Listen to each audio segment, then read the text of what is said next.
Ravi de vous retrouver en cette mi-journée. Bienvenue à l'heure de Paris Direct. L'info non-stop largement dominée aujourd'hui par la situation au Moyen-Orient.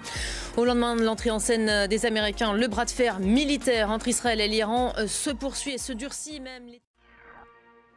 Au lendemain des frappes américaines sur l'Iran, la tension reste donc à son plus haut niveau avec Israël. Les deux pays poursuivent effectivement leur bras de fer militaire particulièrement intense à Téhéran.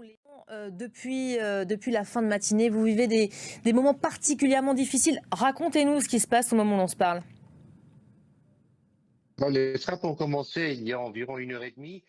Merci beaucoup, Siavosh Ghazi, en direct de Téhéran, alors qu'Israël est en train toujours de frapper la capitale iranienne. Au lendemain de ces frappes américaines menées, on s'interroge sur l'état des destructions aussi des infrastructures nucléaires. Je vous le disais, le site de Fordo a été de nouveau visé ce matin par les Israéliens, alors que les Américains assurent avoir infligé des dégâts monumentaux au site bombardé. Donald Trump parle même de destruction totale.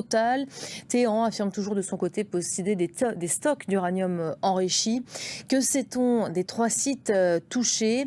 Beaucoup plus mesuré, le patron de l'AIEA confirme l'état de dévastation en surface. Pour le reste, il avertit que l'ampleur est toujours en cours d'évaluation. Regardez. Voilà, on va tenter de décrypter en direct évidemment, et alors que ces frappes se poursuivent avec vous, Anne Corpé, bonjour.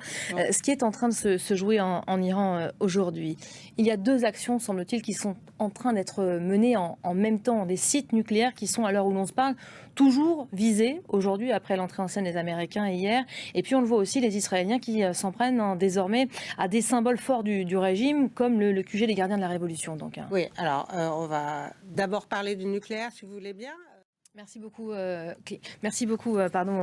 parce qu'on va aller retrouver Claire Duhamel qui nous attend à Jérusalem, alors que l'Iran menace aussi de lourdes conséquences. Les Américains, le régime a fortement répliqué aussi ce matin en Israël. Bonjour Elisabeth, oui, c'était il y a 2 heures environ. Merci beaucoup Claire Duhamel en direct de Jérusalem. C'est dans ce contexte que les ministres des Affaires étrangères européens des 27 se retrouvent aujourd'hui pour tenter de pousser pour la voie de la diplomatie. Rendez-vous est donné à Bruxelles. L'Iran qui a effectivement menacé de s'en prendre directement aux Américains pour leur infliger de lourdes conséquences. L'escalade, elle est évidemment très redoutée au moment où l'on se parle. Elle a commencé, l'escalade, du côté israélien. Voilà, c'est ce que l'on redoute évidemment au moment où l'on se parle. Merci beaucoup Anne. Voilà pour l'essentiel en cette mi-journée.